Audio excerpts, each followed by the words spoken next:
Alright, let me check to see whether everything is in order as usual. Hopefully no weird sounds are in the background.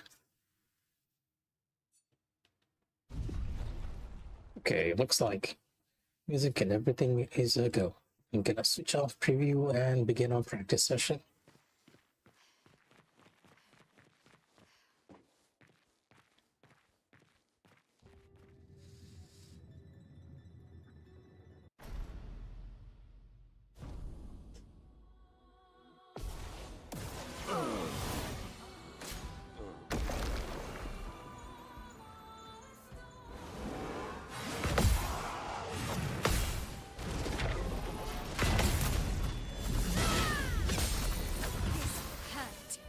It's such a weird feeling coming back to this game after playing something else. I've been playing Death Stranding 2 the past few days.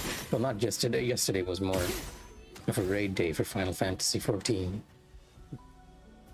But other than that, I've been playing Death Stranding 2, so actually coming back to this feels slightly weird. I am tempted to go back to Death Stranding 2 again, even today. But at the same time, I kind of don't want to lose my touch with how much practice we've gotten on this fight.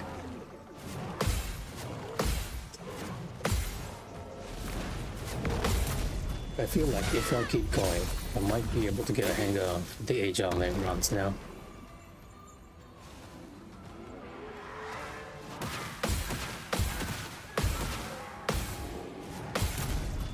As long as I'm careful about the basic attacks from these. Because even the basic attacks have a tendency of getting me, unfortunately. So I'm going to lower my fan in the background for a bit because I feel like that is creating some weird noise.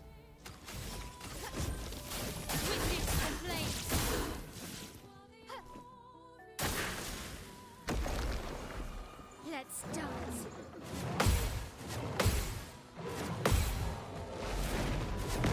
Yeah, between this, Death Stranding 2, and Mecha Break, I'm actually not lacking for anything to play at the moment. Dance.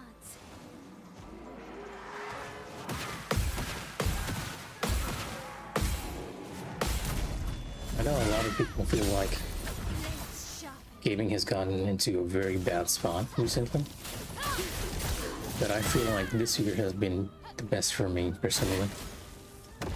Like lots of fun things to play.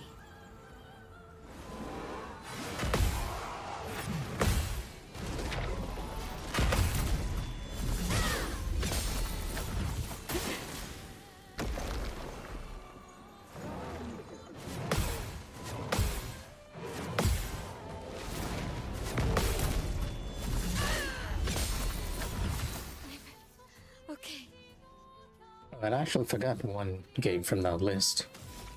In addition to Death Stranding 2 and Mecha Break, I'm also playing Fantasy Life. Oh, I haven't touched that in a while. The fun thing about Fantasy Life is that if I start playing it, I could go on for hours. That's just how addictive that loop is. Let's dance.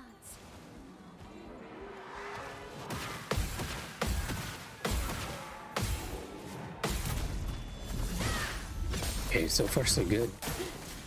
I haven't lost too much from my touch on the Phase 1 Nevrons.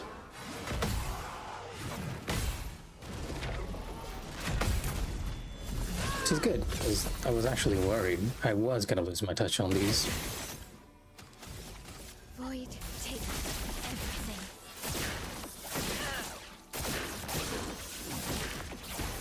There we go. Getting in some decent damage now. Let's dance.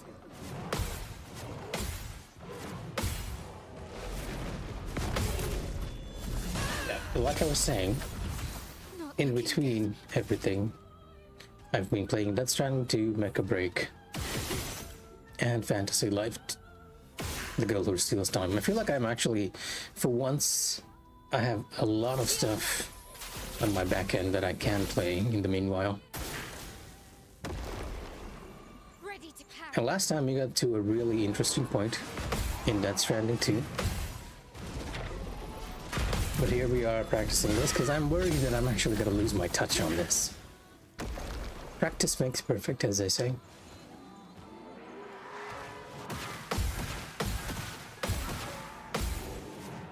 especially if you're like me and is not too good at pairing games. You need all the practice you can get. Witness the flame.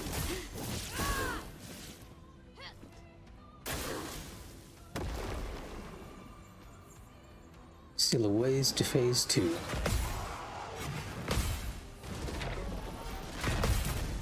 I was actually practicing this off stream yesterday, and ended up in a very weird situation. Like, you might have noticed that the rest of my party members are dead because we're trying to do this solo, right? So what happened was, Mael here actually died way earlier than I expected. So I was like, okay, I'm gonna bring in Verso just for the practice because we were on phase 2 at the moment. So, because Verso was in phase 1, I banked. It's Verso and CL are the one in the backup party, and because I have set CL to die as well, because we're doing it solo again. Void, take everything. And because we were in phase 1, I was like, you know what?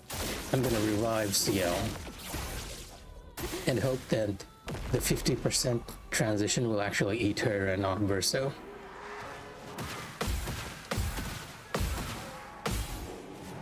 Now, there was one thing I forgot though. In order to do the death setup, I have unequipped everything from everyone else. Oh, okay, now it is a death. We're gonna restart over there. So yeah, in order to do the solo setup, I've unequipped everything from everyone, including the painter Picto. So what that meant for yesterday was that CL was actually doing 999 damage, unfortunately. And as it turned out, the Virgin, we somehow made it to 50%, right? And the Virgin actually ate Verso, so I was stuck in 50% with CL and no painter. Like doing only 9,999 damage.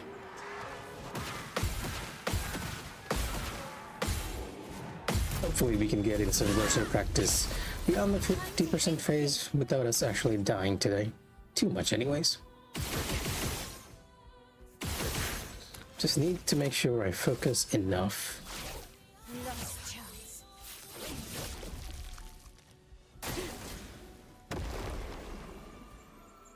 I know these moves, right? It's really a matter of making sure you have your focus down when you're doing it over a long period of time. Creepy.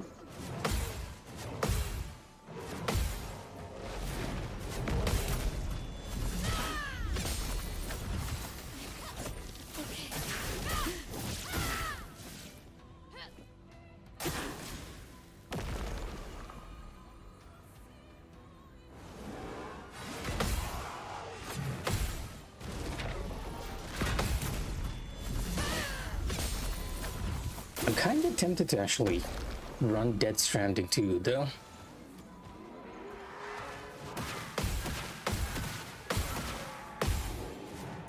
Last we left off, well, we got to... not sure if I want to spoil anything here. Like, left off, we were left at a really, really interesting point.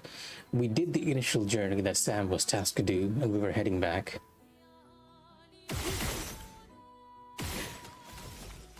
And I'm curious where the story is going.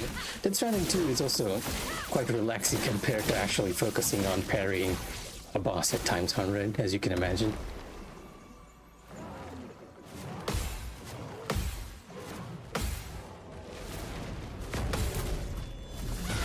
But at this point, to be honest, I'm listening more to the sound cues than anything else. On me. I'm only very half focused here.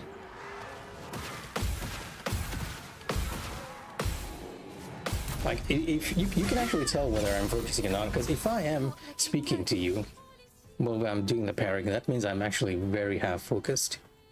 If I am not speaking to you, like during musical, which is actually a bit tricky, then that means I'm focusing. Witness the flame. Let's bump up that burn number a bit.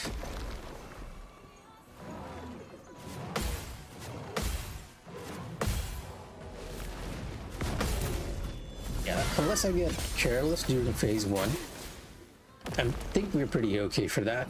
It's just not carelessness.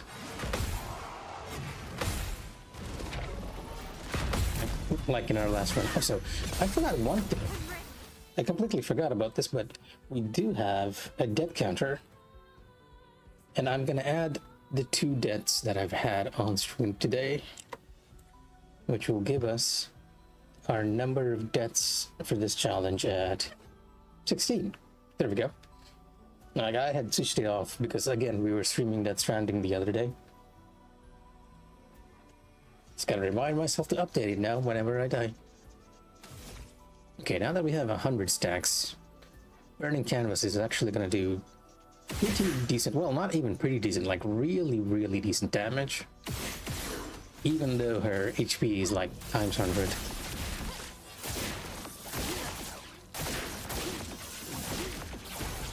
And if you can maintain that till around 50%, it comes close to 20 mil.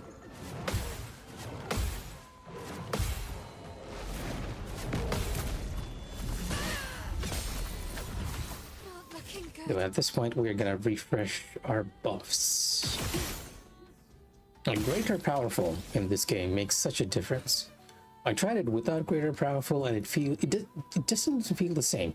Like, there's a part of me that is considering, like, should I waste 1 turn on using Shell here to gain greater powerful? Because Mile actually doesn't have powerful in her kit. So I've linked a Picto that gives powerful on Shell. So the question becomes, is powerful worth it for like 3 turns when you're losing 1 turn buffing? And I feel like it is, although don't quote me on that math. Ready to parry.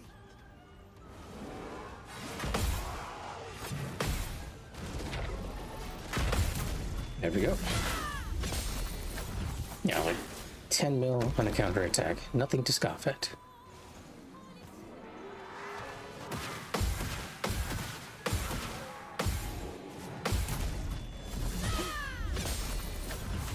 And in case you're wondering how that's possible, let me lower the avatar over here just slightly so that I can move it. See here, like Mael's shield counter is at 9, right? So what I've basically done is have Manoko and Lune, when they die, they'll give shields, like shielding death, to Mael, and at the same time she has in medias res, which gives her 3 shields when her health is below 50%. And right now what we have equipped is the Jaroom. The Jaroom actually has an ability that grants 50% counterattack damage for each shield she has, and that's probably what is giving her that 10 mil counterattack. It's very useful.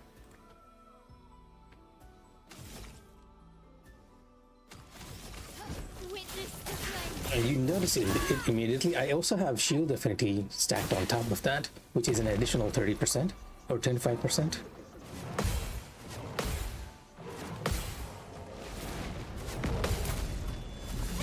So problem is that if we get hit even once, our damage drops considerably.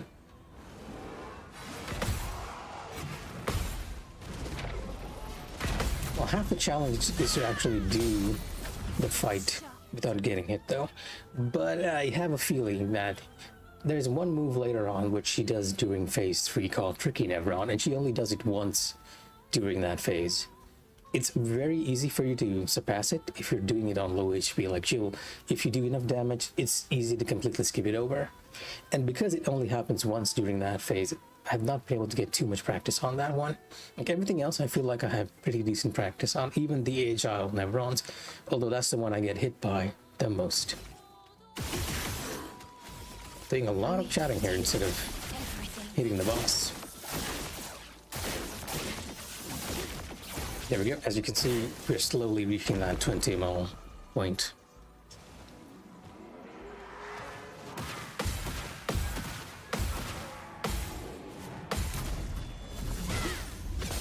I kind of wish we had a place to farm Lumina points on.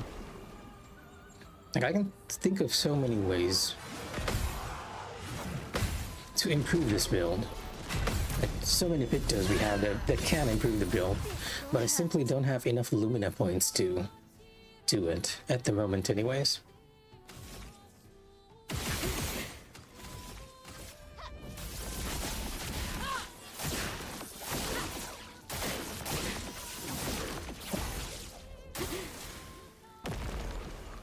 Ready to parry.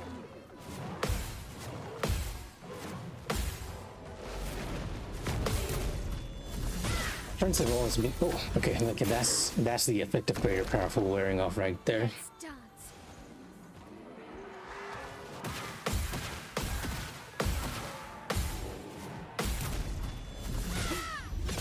I think seeing that counterattack damage, the difference in counterattack damage, is the reason I actually started using greater powerful too. Because with greater powerful, as you'll see here in a moment, she'll do close to 10 mil, but without greater powerful, it's only around 7 mil damage, which is an incredibly potent amount of damage to lose out on.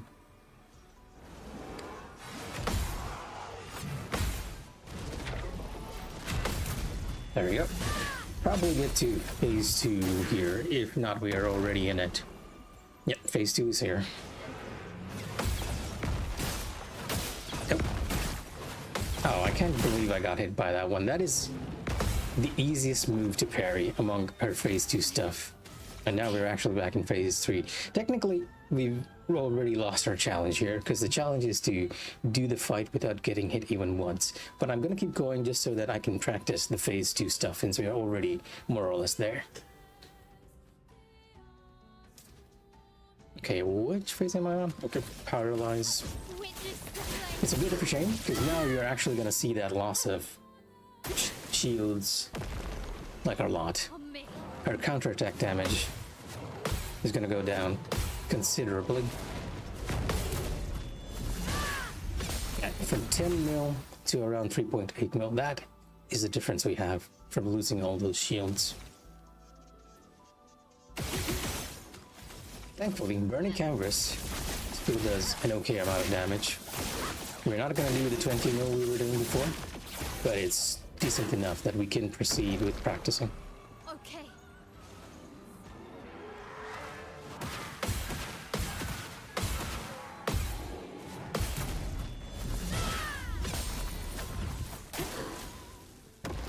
It's just a shame though, right?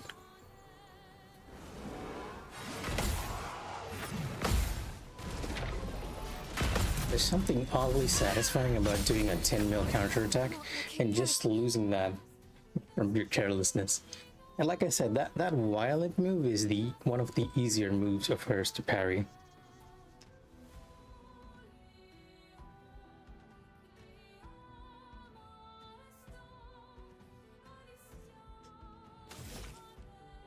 In case you guys are wondering why I paused there, I was untangling my headphones. It's kind of going around my head, almost strangling me in a sense. Technically, what this fight is doing to me right now has got me in a chokehold.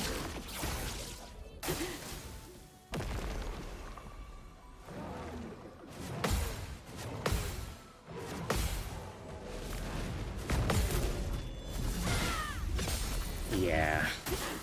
I feel kind of sad we lost the 10 mil damage.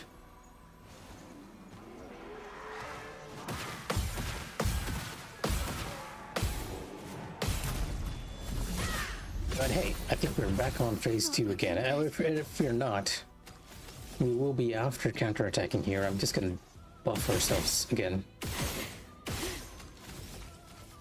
Shields up. It's gonna be slow progress to 50% though.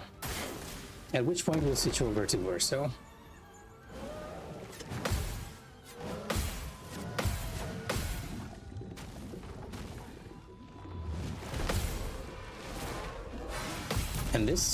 And that is actually one of the coolest moves in our repertoire. I really like how they hide the duelist stay behind the version. Let's dance.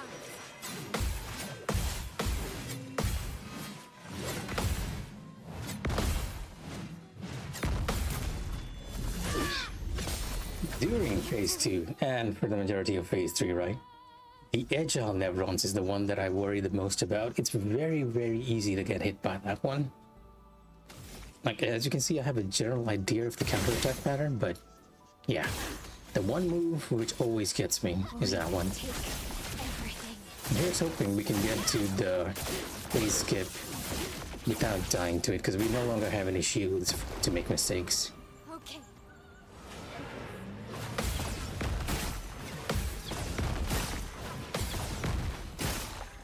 Raise hand, down, parry.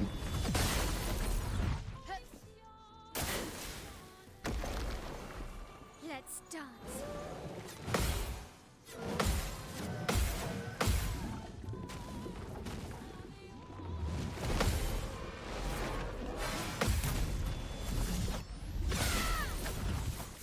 Not Part of looking me good. that kind of actually wants to clear, kind of hard to say that, and move on, because in case any of you out there are wondering, I still haven't finished the game.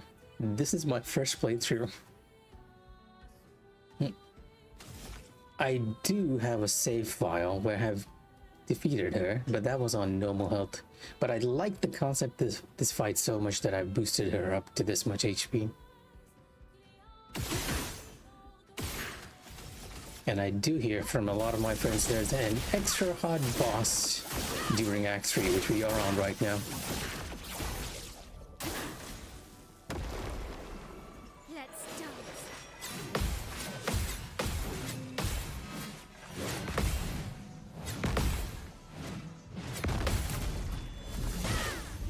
And if any of you are wondering, this is going to depend on what you're strongest against, right? I mean, what you're strongest at, not against. That move has a very good sound tail. The little shing you hear, if you can time it to that, it works perfectly. I learned it, however, based on visual cues, because I've found the sound cue a bit unreliable. There were times where I hear it, but not be able to react. But after learning the visual cue, I've slowly learned to recognize the sound cue as well, because before I wasn't seeing it. I mean, I was hearing it, but I was not registering it in my mind that this was a cue to help me parry.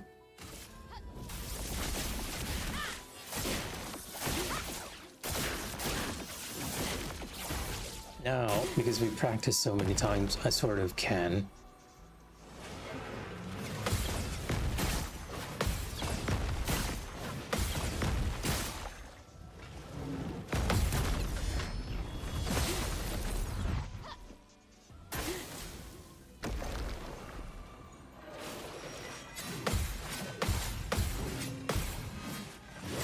Shing, shing, and shing again.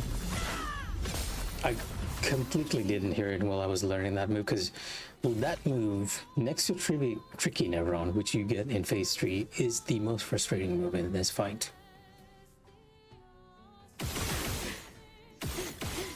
If you played it, you probably agree with me. Or is that just how I feel? Maybe you guys see it like a challenge.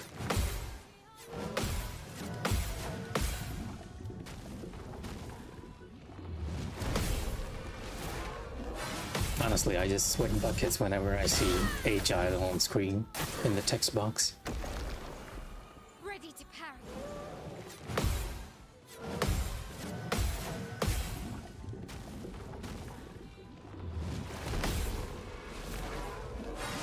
The irony here is that most of my deaths have actually been not to Agile at all. It has actually been to the moves that I think are easier. Like, I see the other moves, I get relieved, and I get careless.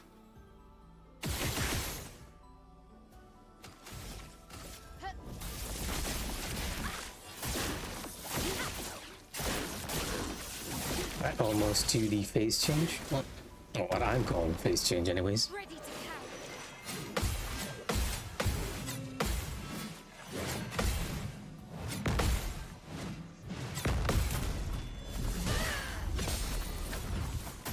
Specifically, when I'm referring to phase change,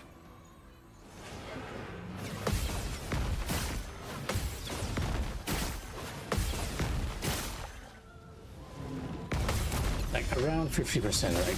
The little divot in the center of her health, as you all can see, she will bring in a one-time move that has the same name as Deep Neuron, but that Neuron will actually eat up the player character. So the only way you can do this fight solo, as we are attempting right now, is if you have a backup character ready. In my case, it's Versa. But at 50%, Mael is gonna leave the field. I've considered placing Mael at the back because I often feel like Mael does more damage than anyone else in the party, except for maybe CL at times.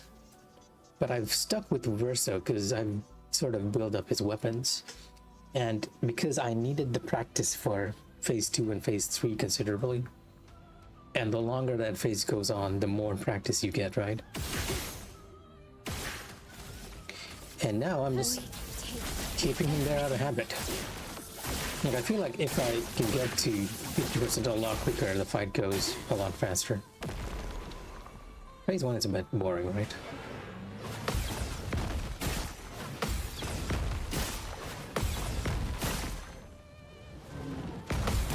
Like, if you do it thousands of times, of course it's... Like, the whole reason we're doing the fight is because it's interesting.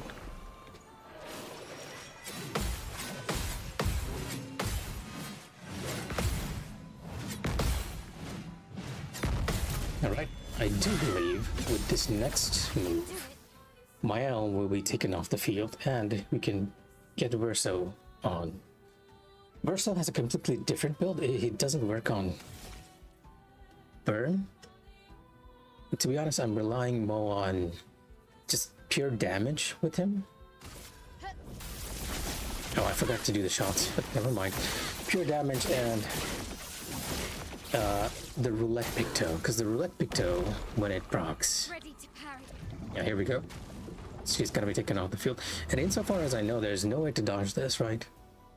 No, you can't parry, you can't jump, you can't gradient counterattack.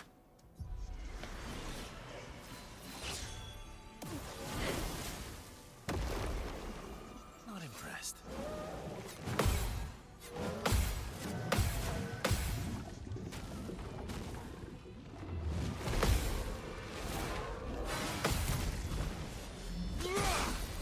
Compared to Mael, who is doing 10 million, you'd think like Verso is doing like really, really bad, right? But it depends on whether his roulette precs or not. Also, we are gonna lower his HP here by using a reload. So the thing with this weapon is that, as you can see, my rank is stuck at D.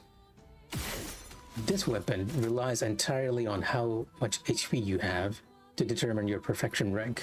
So if I drop it to 1, immediate S rank, and it gives us a 30% buff.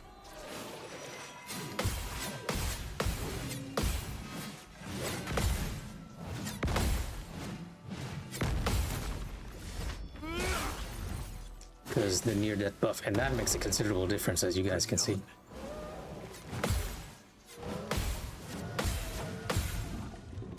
Oh my, that mist is getting in the way.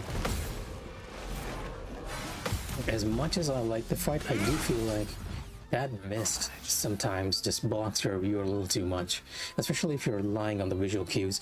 So that was really good damage. I'm guessing the roulette must have proc there. And 19 on a counterattack. In the case of Verso, I'm gonna be doing only one thing and one thing only, and that is I'm testing it at the moment, right? So I'm not exactly sure which is the better move to use. I feel like sometimes Phantom Stars is the way to go, right?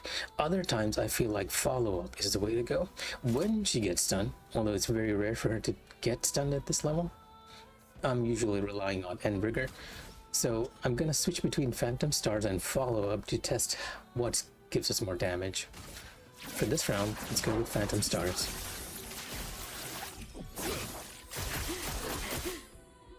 $7 mil, not too bad.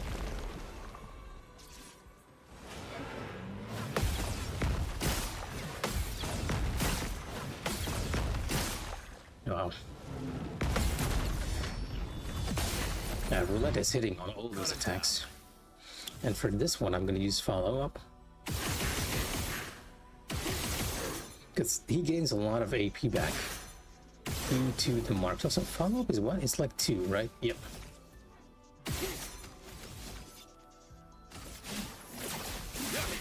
Wow. Okay, follow-up is definitely the way to go. 33 mil.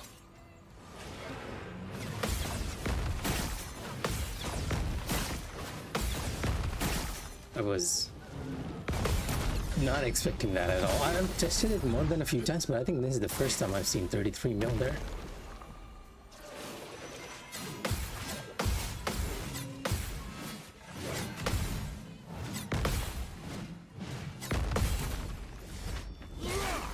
Time to end this. Wow, okay. Maybe I was completely wrong in my assessment of Maya being the higher DPS character. Because with, I mean, a lot of this is dependent on roulette, and I think we've been getting lucky. But wow, okay. You were really hitting it there, Verso. Coming in clutch. Yeah, that's more the amount I'm used to seeing.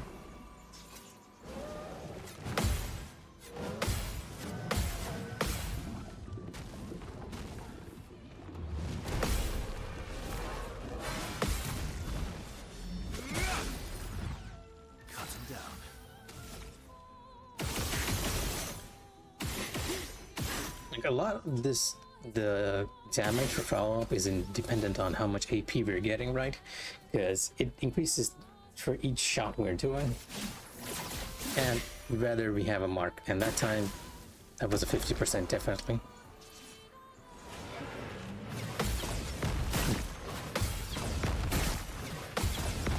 No roulette for us, unfortunately.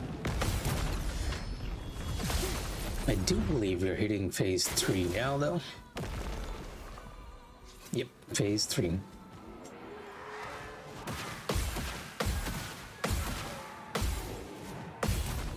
At this point, what she's gonna do is she's gonna be repeating all the moves from phase 1 and phase 2. Like all 6 moves that she does consistently.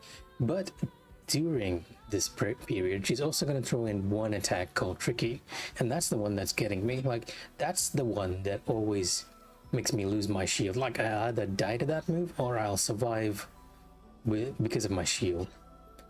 And again, it's kind of difficult to learn that one because it only happens once during this phase.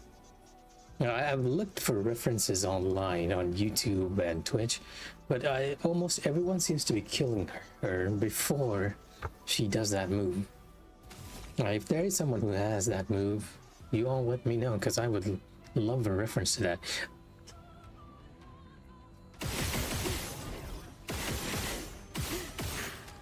Time for another follow-up and hoping roulette procs. Not bad.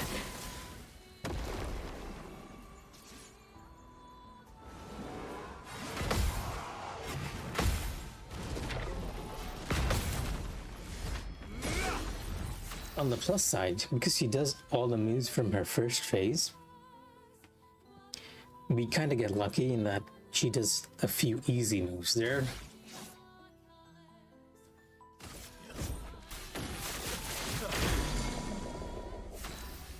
On the downside, you never know when she's gonna do agile. End of the line.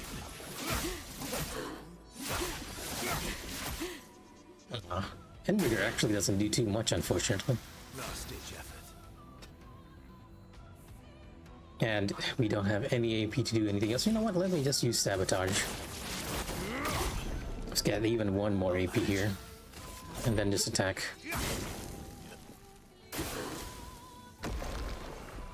Oh well.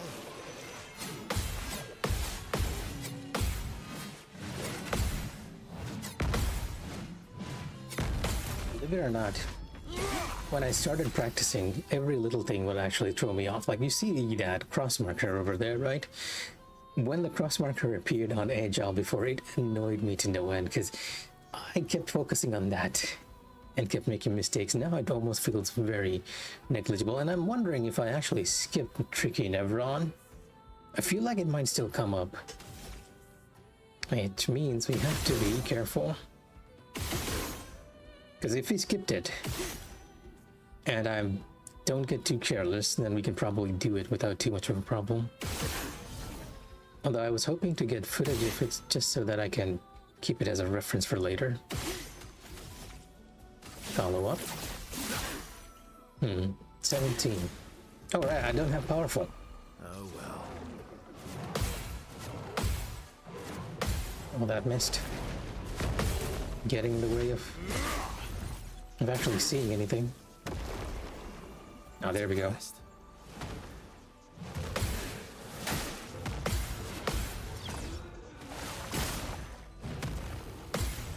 Yep, that I lost my shield there, and this is that move. That move is the one thing that I need to really perfect. It's always the second strike that gets me too. We kind of got lucky there too, because the third strike usually gets me after. I get so tilted by getting hit by that second move. I usually get hit by the other one. The way that it works is that he'll slam down the club to distract you.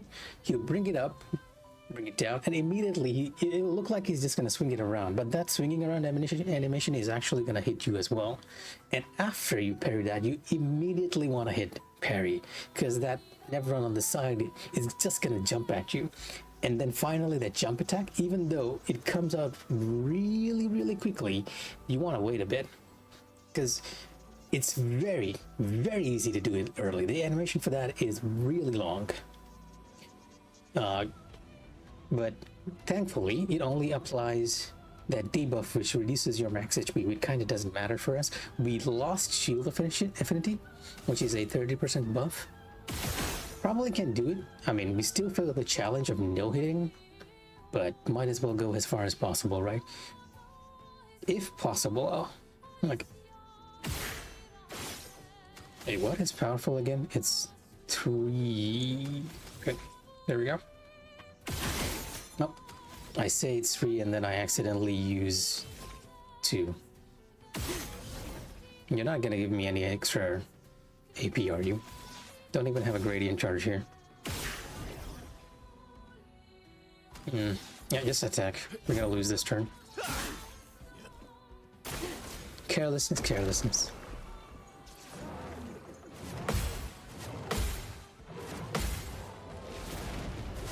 Now you can see that I already was slightly tilted because I have not been counting my shots too well.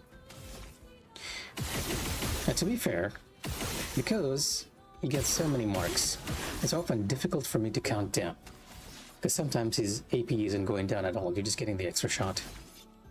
Powerful.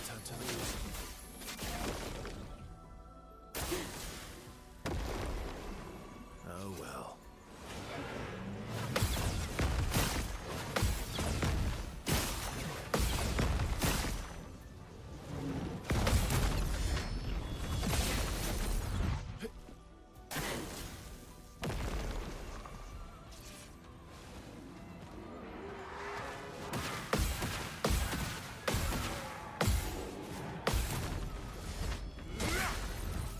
I'll improvise. Okay, full mill, not too bad. Even without the shield affinity is 30%, we're doing decent damage. It's gonna be a longer fight, all things considered. And this allows me to sort of test one thing that I've been wondering, in that is whether Tricky Neuron is something she only does once during the fight. I've never seen her do it twice, to do that move twice. But maybe it depends on the length of the fight, right? The longer we are in this phase, the more she uses it. And this might be a good time for us to test it, because we are actually alive beyond that initial move. Follow up with a mark. Oops.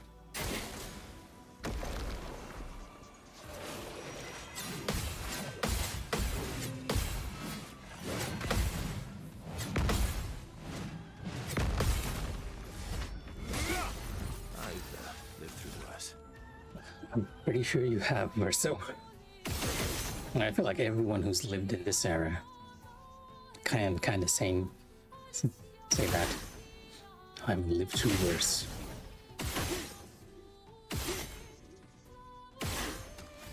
Gotta be careful on your shots. Ah, looks like roulette did not proc.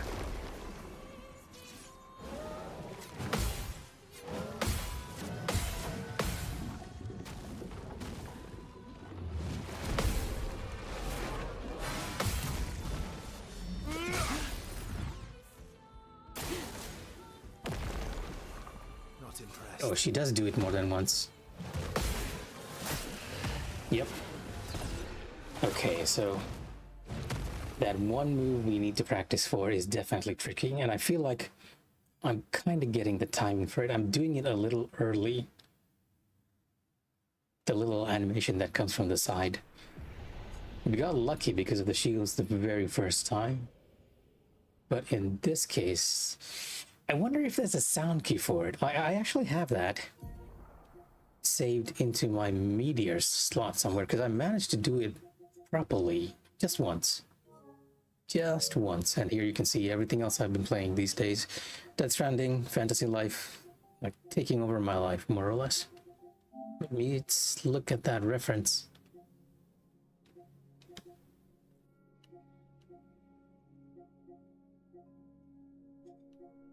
Because I'm pretty sure I saved it. Is this it? Yeah, I think this is the one. Let's take a quick look at this. Oh well. This is violent. Probably after this, right? Bring it on. Tricky. First is easy enough.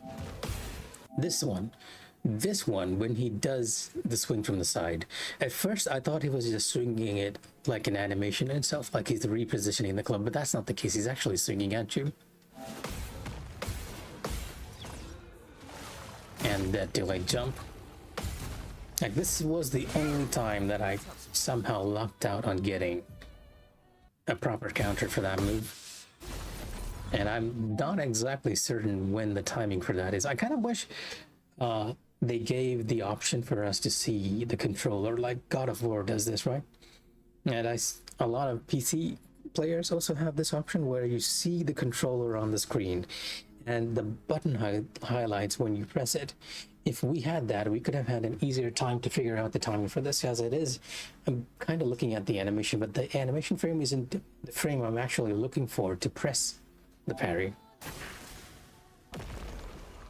Bring it on. Gonna listen here.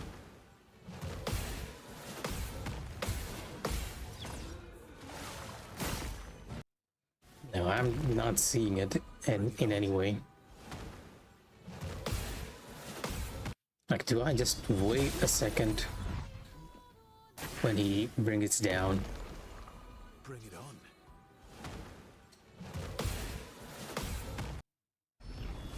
Like, it almost feels like I'm pressing it right before he hits, which is just luck on my end. There is a slight whoosh sound, right? Bring it on.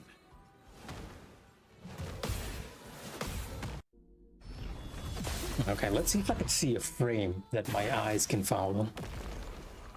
Bring it on.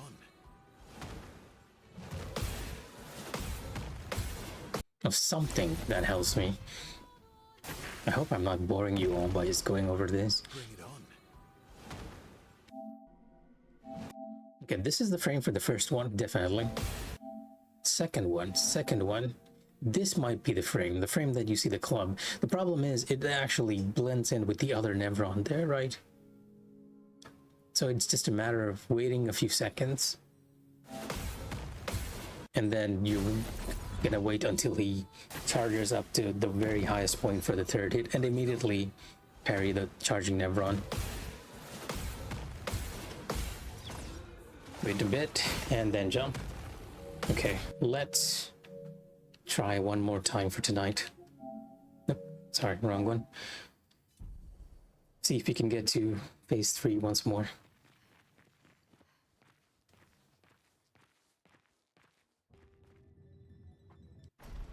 Skip the cutscene.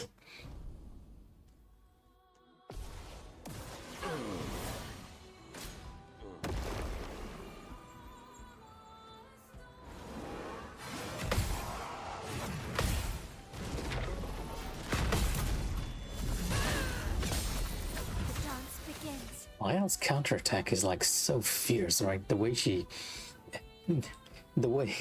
the voice actor does the counterattack is like so angry. Alright, first things first. If you all haven't figured it out by now, we're gonna drop our HP to as low as possible to give us an extra damage buff.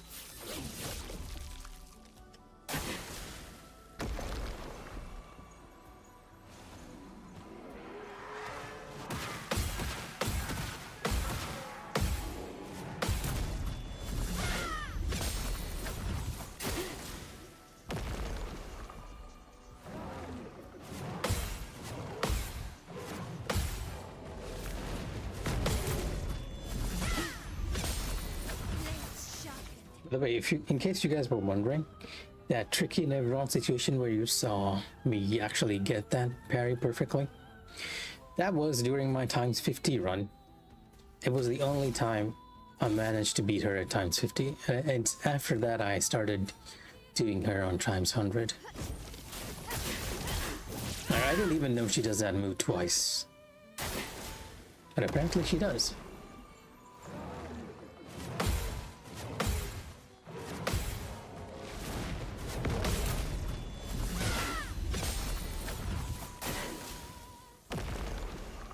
On me.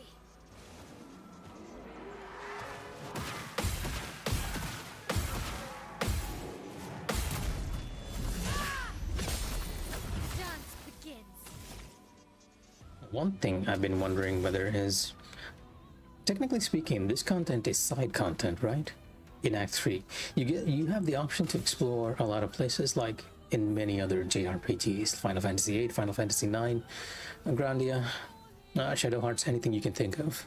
The final act usually has you going around Witness the flame. to the side quests, but for some reason I feel like this story content is oddly required. Like this character is important to Verso, from what I can tell. I've seen the finishing cutscene and the starting cutscene, and On me. it's almost tragic.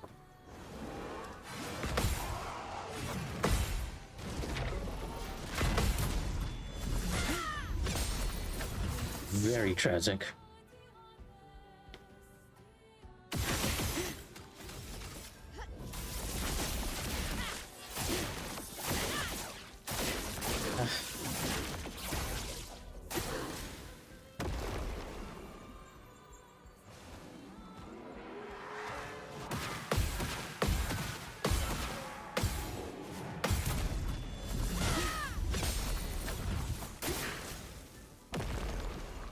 Ready to parry.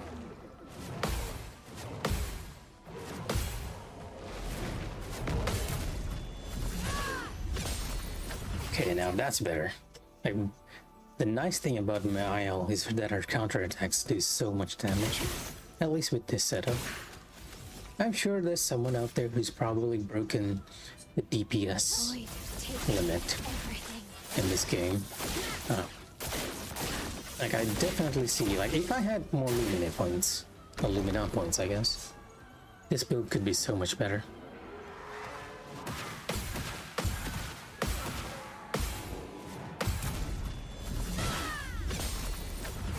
Okay, that 7 mil means we've run out of power from.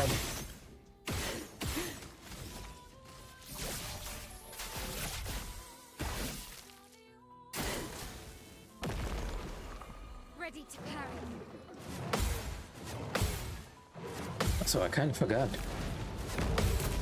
Okay, I'll do it after this parry.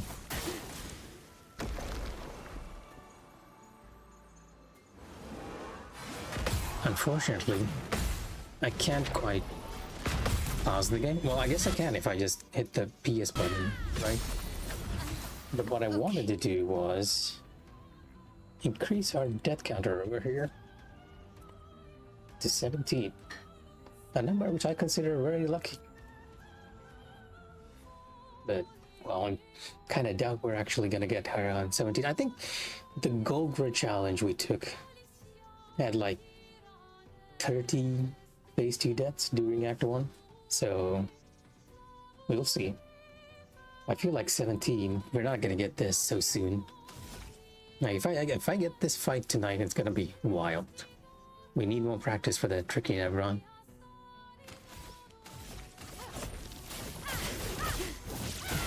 And now, back to this.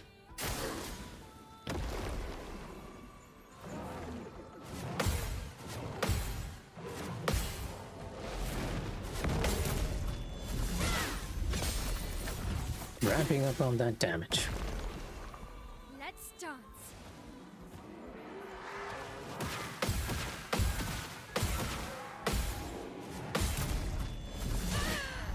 So here's a fun fact about that musical counterattack. For the longest time, I didn't realize the trumpeteers were actually like playing a little too, because I had the music up so high, right? Like right now, can let me. Can I pause? I can, right? Like right now, if you're listening to the sound, you can. The music might be a bit low because I've actually set it around here. Right, it's a very good soundtrack, but once you start hearing it for long enough, it starts to get a bit grating. I think the music is good, mind you, but the other reason is low is just to listen to the sound cues. And because the music was so high before, I did not notice the musical Nevrons doing their little tune with the trumpets. But if you listen closely, you can actually hear them whistling or something. Oh, okay. Well, we're not gonna listen to it now. I really should stop distracting myself with other things when we're doing this. And it seems our number 17 was not our lucky run, it was rather an unlucky run. One of the easiest moves to counterattack. Alright, one more. One more for the night. We have to get to 50% right before I can comfortably call it.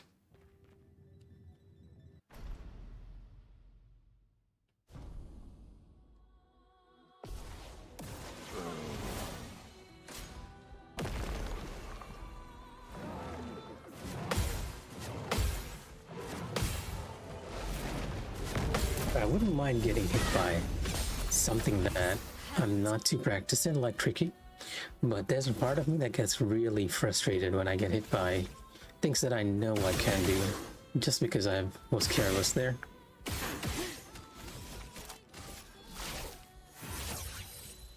Last chance.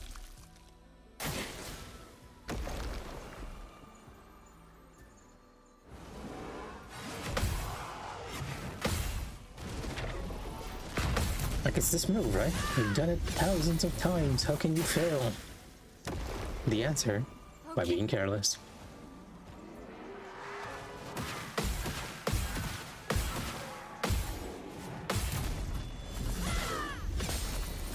Not giving up.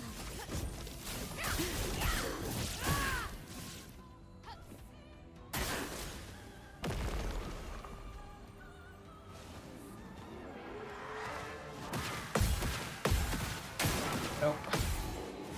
Okay, that's an instant death. The burn is gonna get us whether we like it or not. I feel like this is the game's way of telling me to actually give up for tonight. I'm not even gonna attempt to parry that one. No need.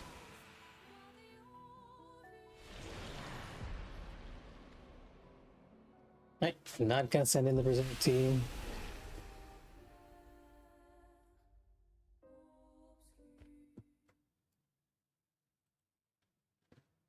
And gonna bump this up to 19.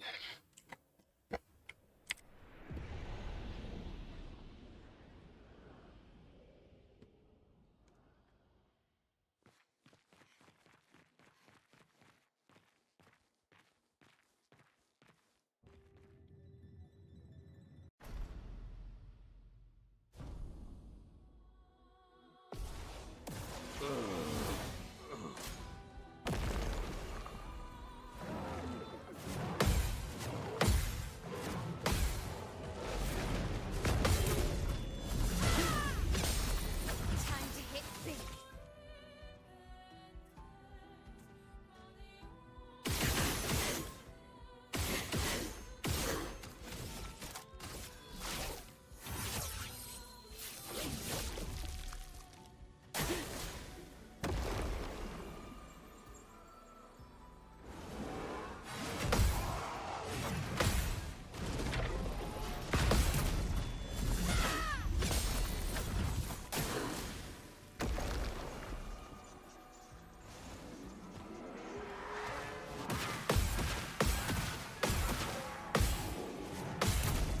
Yeah, it's always more frustrating when you get hit by a move you know you've sort of semi-mastered, but you just haven't mastered it enough that you can shut off your brain and ignore it.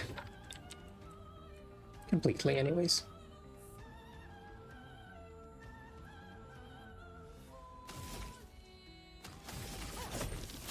Witness the flames.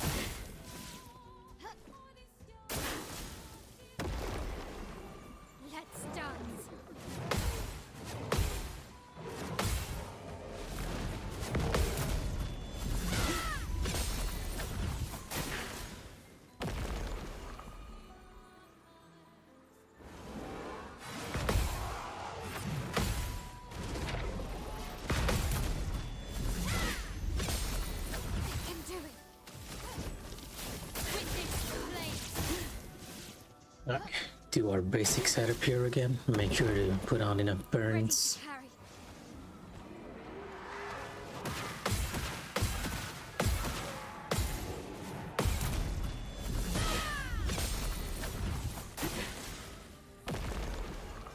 Ready to parry.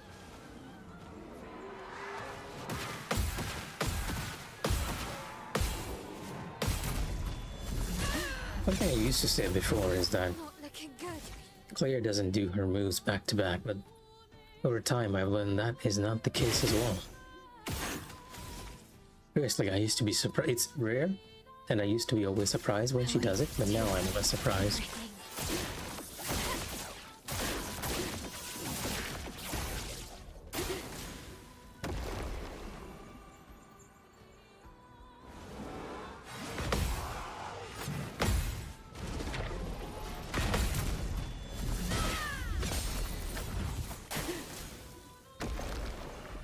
On me.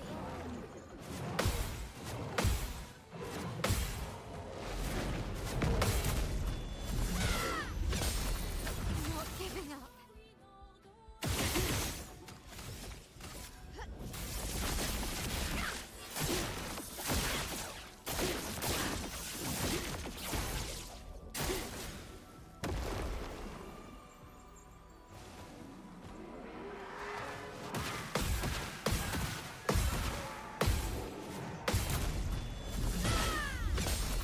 I can do it.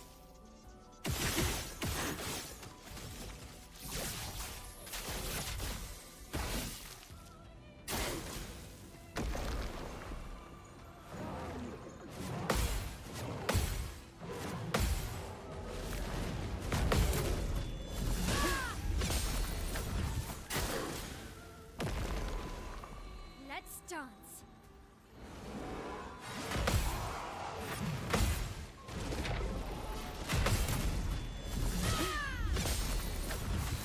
Okay, that was a lot.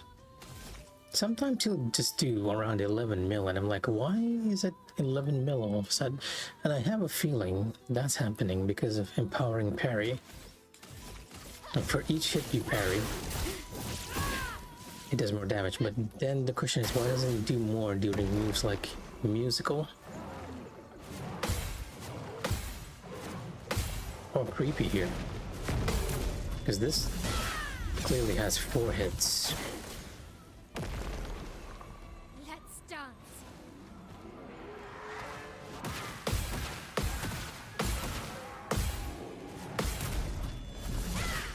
Yeah, okay, musical is the one actually doing more. It must be empowering parry. Nothing else can explain that discrepancy in damage. Void takes everything.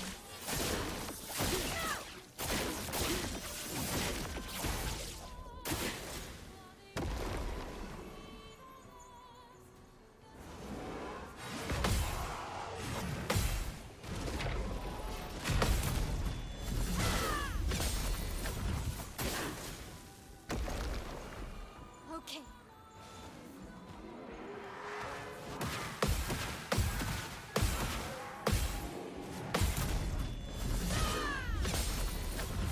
Not looking good. Well, fine. I mean, technically speaking, we still have one set of shields that we can't have for you to survive. 20 mil.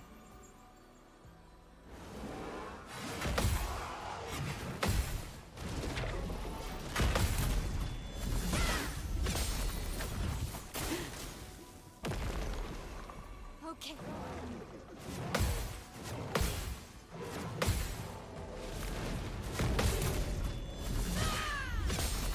I can do it.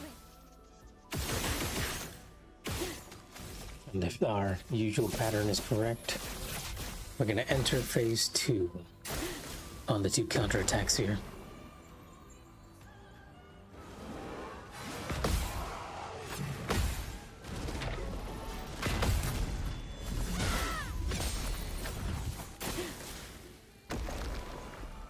Let's dance.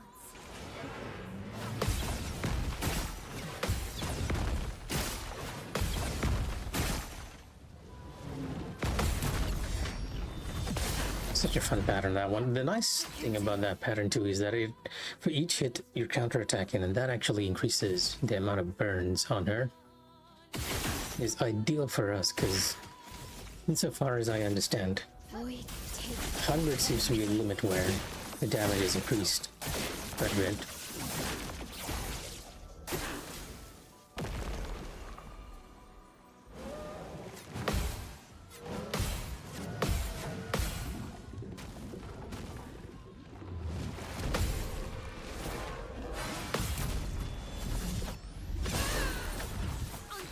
A nice counterattack.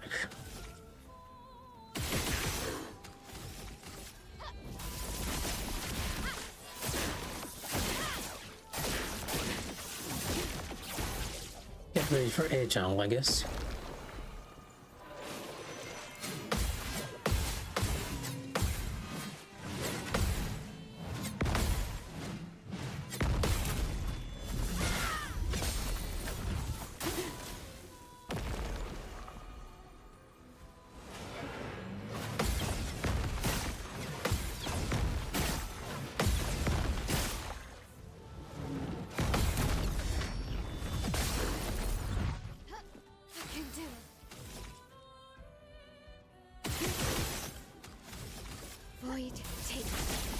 We're doing really well for the first 50% here. I don't get hit at all.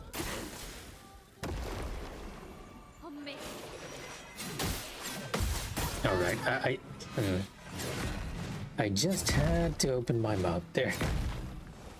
The timing for that could have not been more fortuitous. No, I don't think I'm gonna call it for today. 1 hour stream seems good enough for tonight, right? Not too much to do. Well, do I want to try once more? I feel sort of let down by the fact that I somehow invited disaster onto myself by saying that. Currently debating whether I should try this or not, but plan has put the death counter up just in case.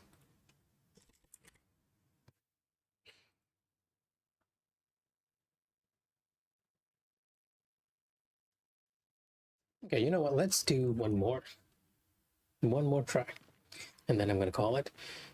Technically speaking, I should already be heading to bed. Work awaits. But hey.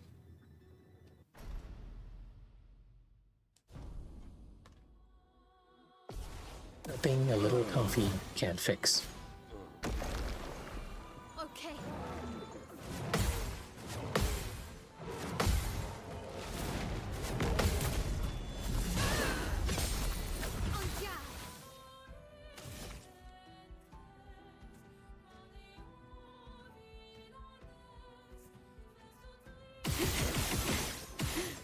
Let me see if I can get through this very quickly. We're gonna see if we can move as quickly as possible here. Back to near 50%.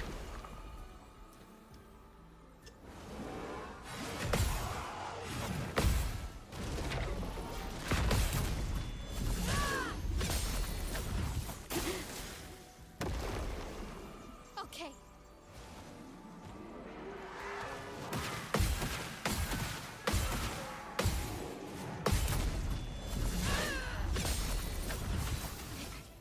Okay. We can counter our shots and we can menu quickly. Move along the pace of the fight.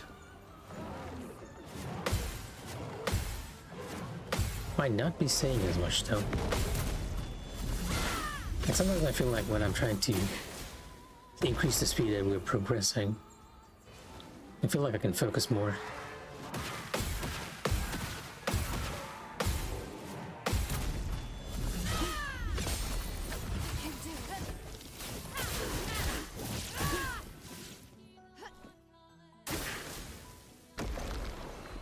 On me.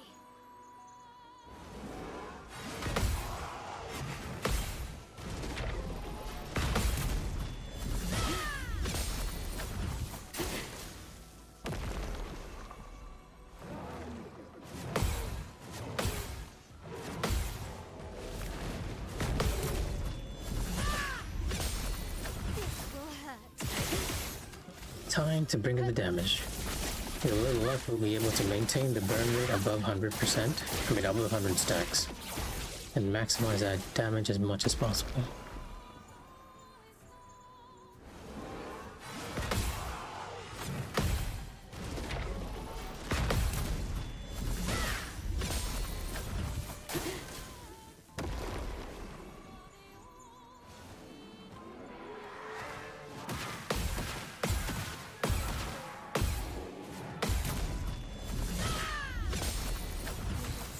Gonna run out of powerful on this turn. Void, take everything.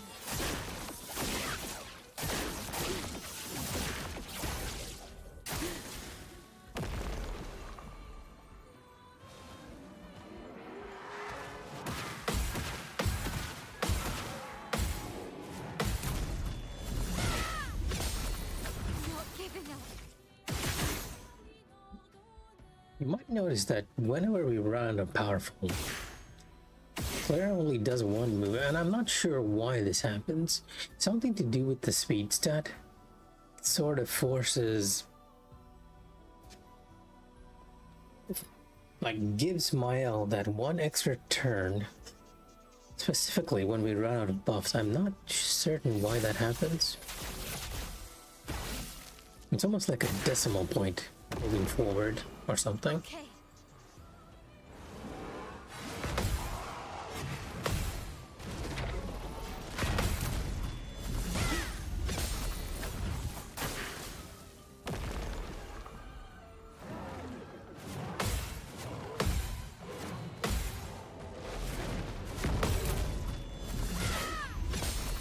I can do it.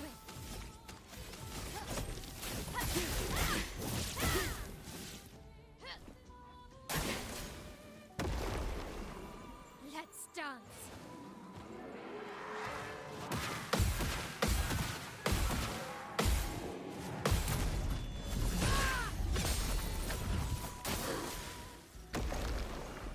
Okay.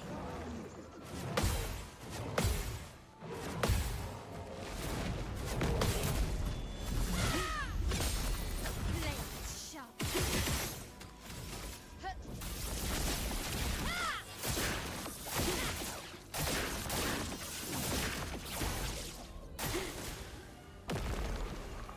Let's dance.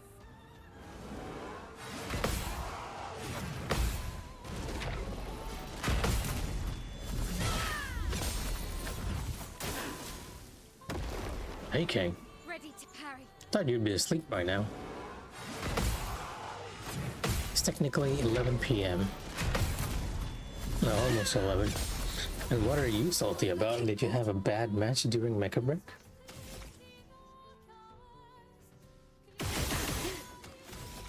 Void, take everything.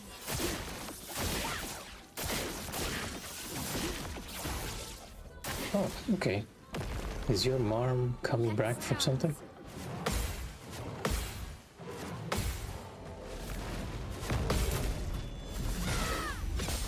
I'm also guessing you are on gold ranks right now in Mecha Break, right?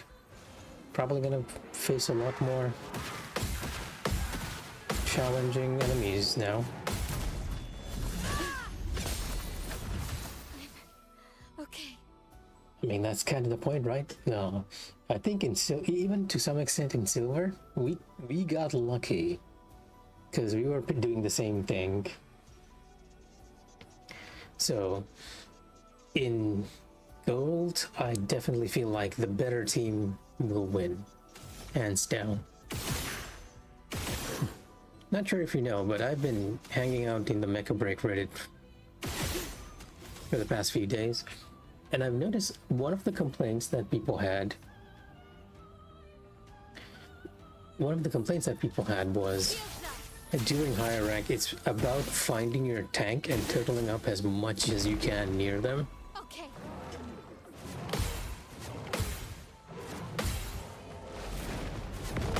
I also saw a lot of complaints about Loken. Nobody likes it because it's too good.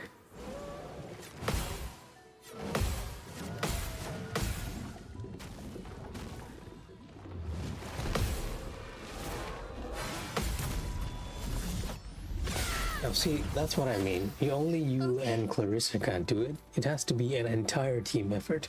Whichever team combines their teamwork the best will win. So only two people can't do much. And if they were coming as a full horde, I think they were actually doing the right thing, all things considered. I think I mentioned this before, right?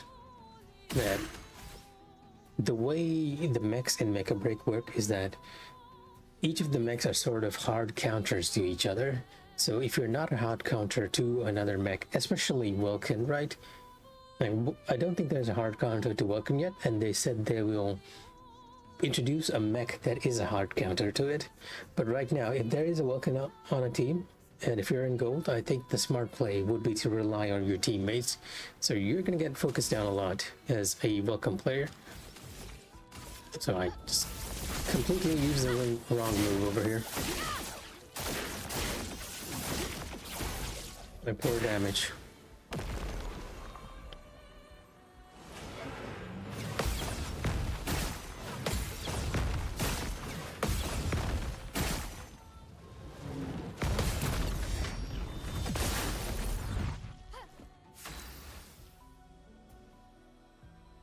Yeah, that's what I said. A lot of people are complaining about Vulcan because it's really, really strong, right? And to some extent, I do agree, because I don't believe your Beyblade has a parry. Like, it can't be parried, and I feel like that's a bit unfair. Panther, you can easily take out if you can box him, but if you let Panther charge in when you're being careless, it can kill you. And of course, Tricera. Tricera is not easy for anyone. Because, well, Triceras actually have a heal for themselves, right? And they have the highest resistances and skills. In addition to having the highest defenses and HP, they can also heal themselves.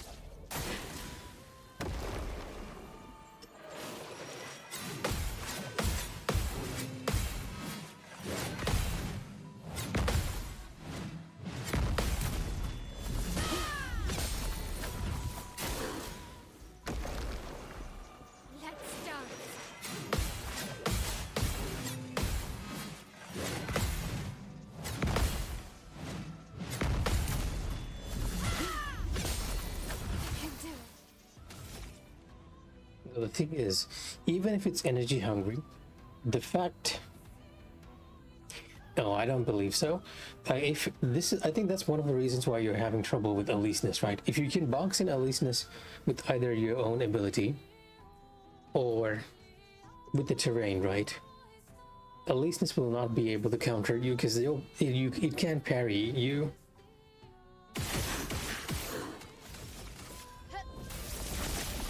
If you're using normal attacks...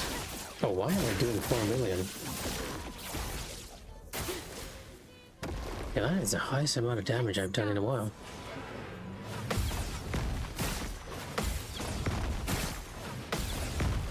And I have no idea why I did it. Yes, that is the counter to your Beyblade, which is why you have to box them in with the terrain.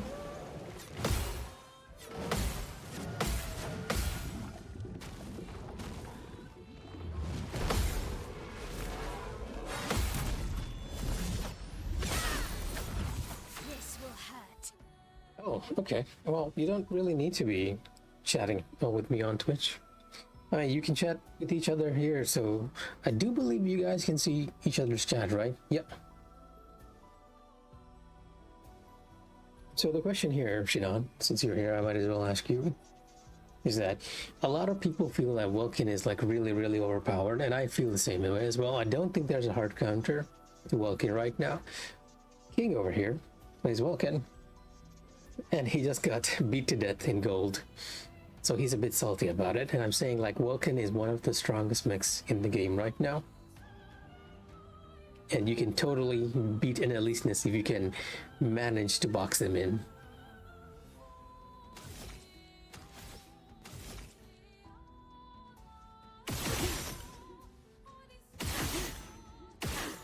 Oh, not only you, I feel like if a Welkin manages to catch you as a Lumine, you are dead.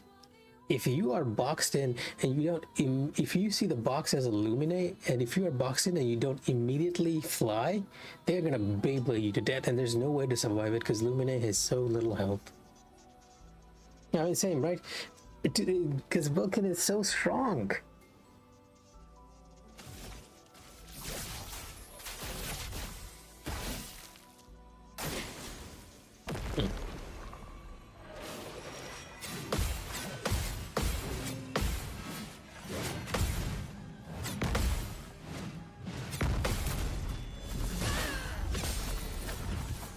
I think Voss is left here, otherwise he would have probably replied to you. Stego is also a bit of a pain to deal with as a Lumine. Oh, you're still here. Okay. It's because Welkin does like really good physical damage, even with your high HP. The only tank that I've seen, like, it's not even the case for Stego. Like, for any other heavy classes, in like Hurricane, which I usually play, if a Welkin gets close, it's very dangerous.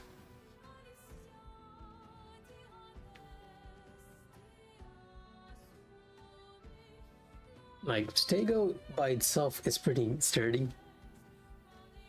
Like, it's one of the matchups, like, if I see a Stego when I'm on Lumen, and usually try to avoid it, or at least get close to it, because your missiles are less effective when I can jam them.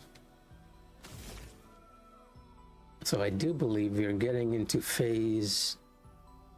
No, we're still on phase 2. We're gonna shift to the other character, so I'm gonna use Miles' strongest this attack over here. Void, And then switch to Versa.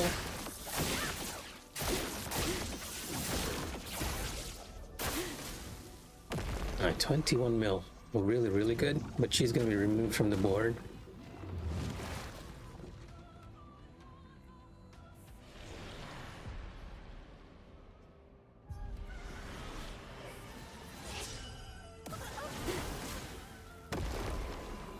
Just try it.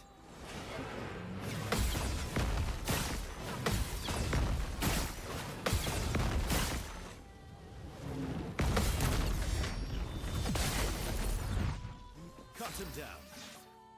Oh. Wait, you haven't played FF7 Remastered? I am really surprised you haven't yet. Or do you mean Rebirth? Because if you haven't played Remastered, you're in for a treat.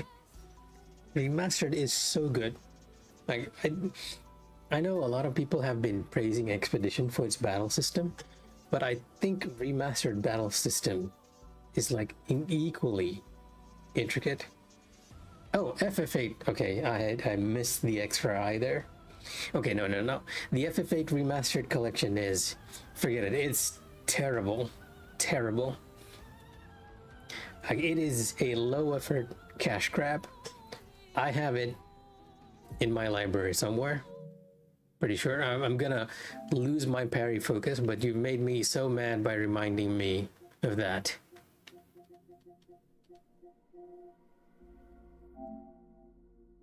Let's arrange this by alphabetical.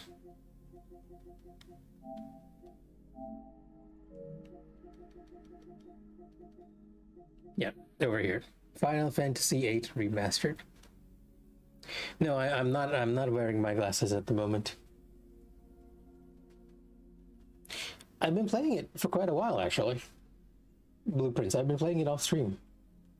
Yeah, it was cheap. That I don't deny, but I've been saying that for so long that I'm actually saying it in my lexicon now. That I don't deny.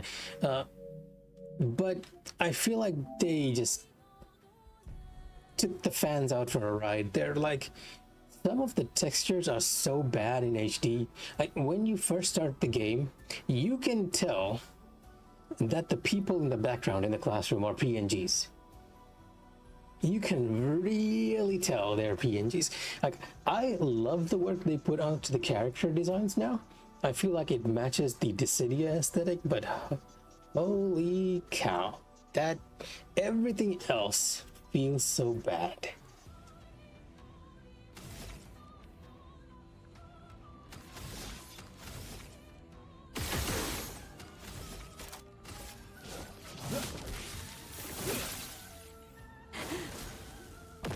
You actually reminded me, I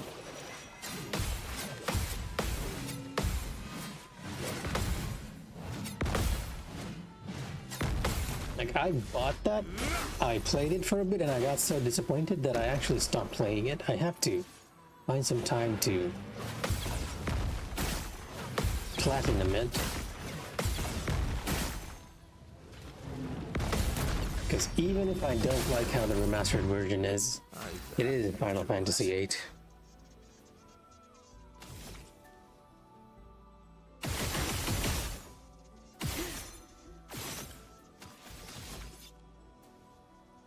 You probably can if you use something like PSX emulator. I use an NES emulator on my phone, so I don't see why a PSX one will not be... Is there like a portable version of DuckStation or something? You can probably use it on your phone. Only 6 mil? That's definitely with my damage docked.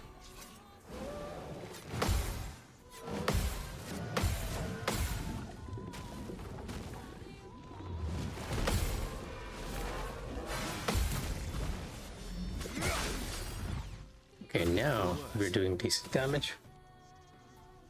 Oh, okay. I mean, there's nothing wrong with a little emulation. You already own a legal copy.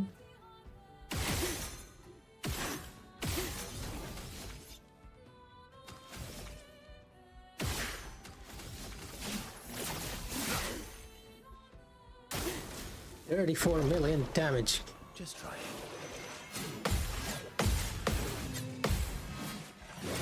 You love to see it.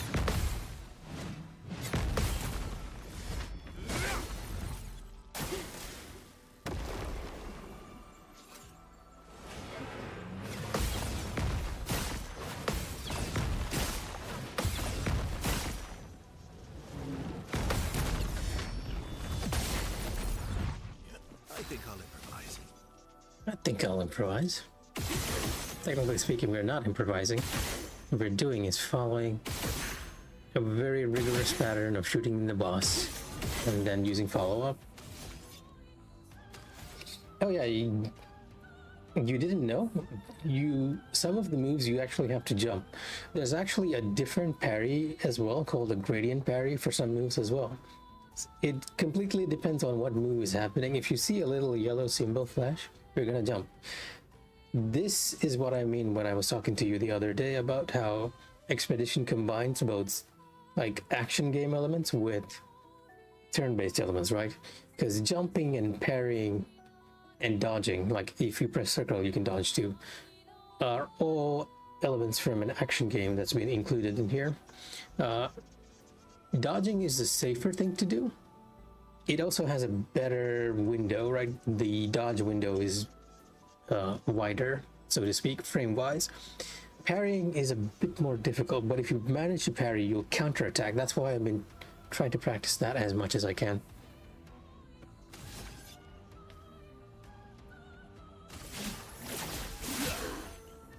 Only 9 mil. We are truly gambling with these numbers.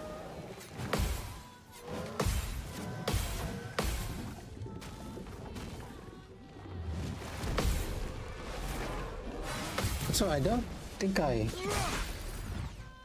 mentioned this, but in the case of this boss, you actually have to parry her, because if you dodge or if you get hit, she always heals herself by a certain percentage of HP. And in the case of this times 100 HP challenge, she does around 50 million of her health as a heal.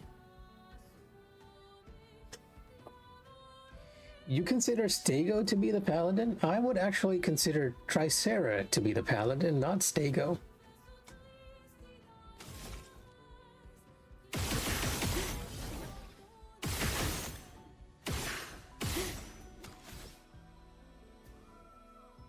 You know what? To be fair, I have not played Stego yet, so I will reserve my judgment on that. But Tricera definitely feels like a paladin.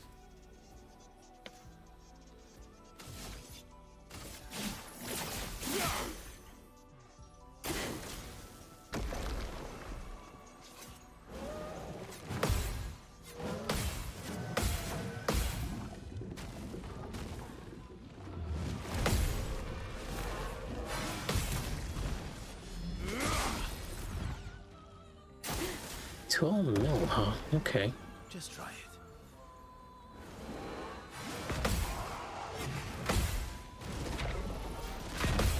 And I do believe we are on phase 3 now, so she's gonna be using that one move that I still haven't mastered called Tricky Nebron.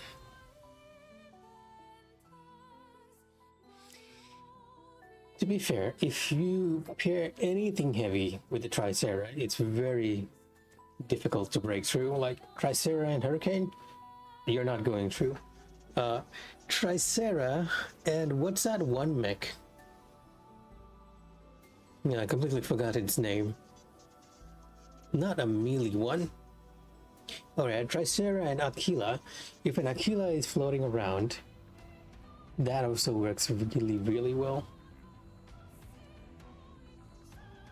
Honestly, I don't think I've ever met another Stego other than you yet. I mean, no, wait, I have met a Stego, but it feels very, very rare for some reason. I feel like people don't really like Stego as much. I don't quite know why. Wait, Stego has a repair? Okay, that is news to me. I did not know Stego has a support.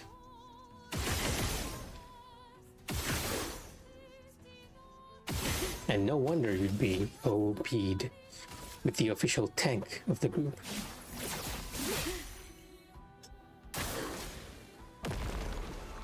Oh well.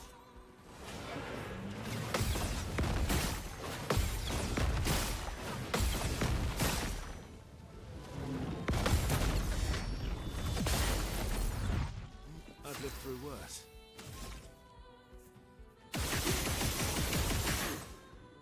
If we get lucky with roulette on this shot, we're gonna do tons of damage. That was a lot of shots. But we didn't get lucky on the roulette there. Bring it on.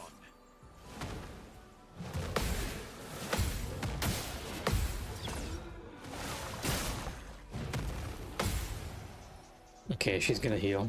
Like 55 million HP. That is the one move I need to learn.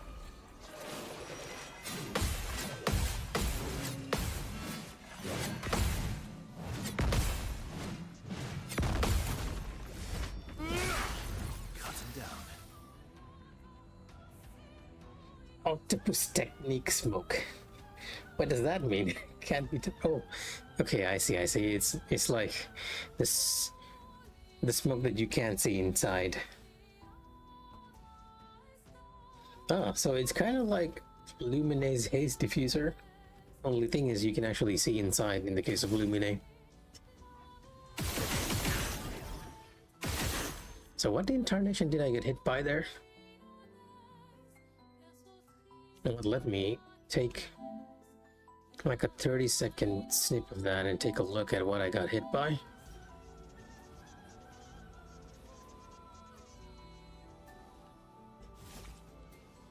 Oh no, I need a 1-minute loop.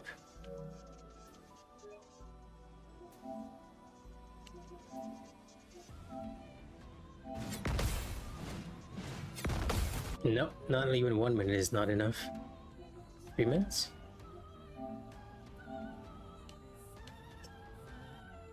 Like, this is the one move that I sort of need to learn in this fight right now. The tricky Nevron, not the violent one. Okay, here we go.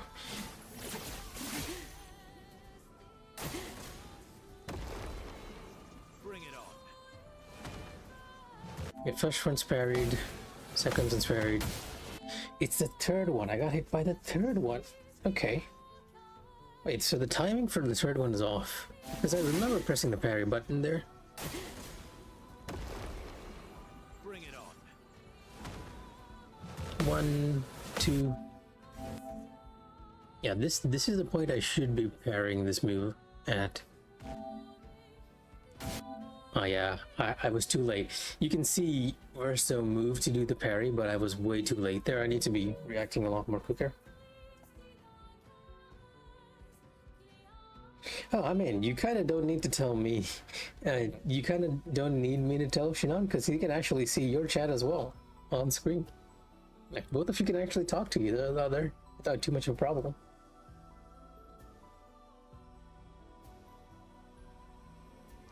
Also, yes, this is something I noticed with smoke clouds as well, right? Even though it disables lock on, a good sniper can manually lock on and actually shoot you through it. So if you're staying still inside the smoke cloud, an Aquila or a Narukami can actually snipe you out. Because their targeting reticule actually has, their lock-on reticule actually has a target reticule that can be manually aimed. Well, to be fair, I feel like I don't see snipers as much.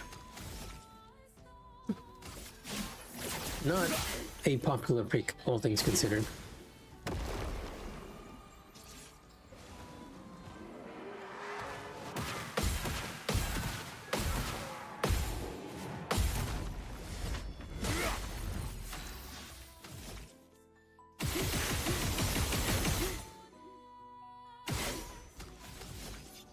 Wow, okay, 8 million from just shots.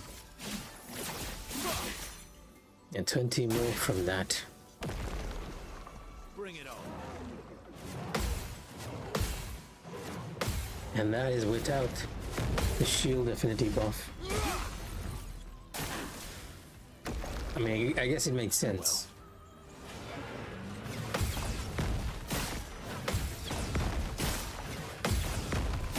You are made for range targets after all. But if an Aquila is getting hit by them, it's mainly because they're being seen by you.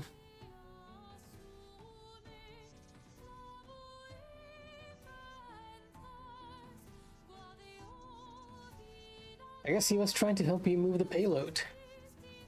Oh, and I don't know, Shinon, if you played Mashmak, Aquilas are so overpowered in Mashmak. And the worst thing is that they'll actually wait for you to do the objective. They'll just hide way up in the clouds. And most of them, well, from what I understand, what they're doing is they'll get the lock-on range increase mods. They'll wait way high up in the sky. And then the moment you do the objective, they'll start killing you.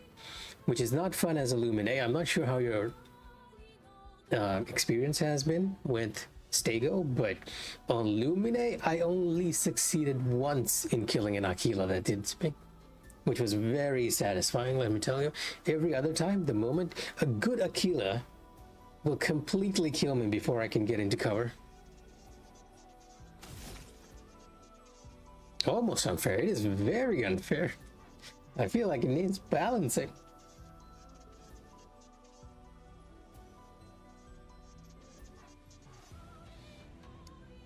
Hey, in my defense, my protector, my Welkin, the person who was riding the Welkin had no idea where the sniper was when he was like, okay, it's right there. Yeah, and King, I'm not sure if you know, but that happens a lot. Aquilas love doing that in Mashmak. You might not have played that mode as much because I know you love the PvP in this game. But if you played Mashmak a lot, getting sniped is the worst feeling. I don't think even a Vulcan can survive long in there. Aleseness, maybe, just because of your, power. I mean, your shield. I think I'll improvise. I think I'll improvise.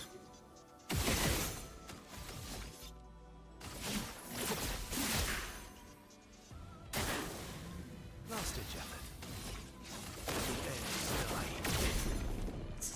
I think I'll improvise.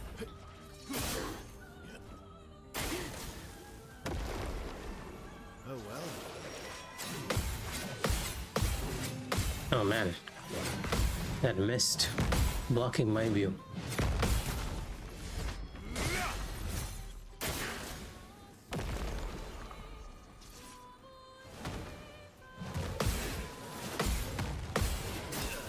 No, not. I almost had it. I almost had that move. I completely forgot about the charging Neveron. You have to immediately press the parry. Otherwise, it doesn't work. But I think I finally got a handle on that move now. I'm gonna save that last 30 seconds as a reference so that I can use it later.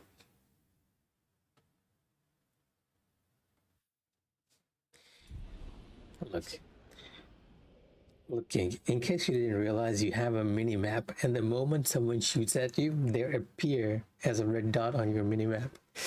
So, bad sense of direction is not an excuse here, to be fair. So yeah, I think I'm gonna call it for today. That was my last attempt. I'm just gonna update the death counter. I feel like we're getting near the clear for this one.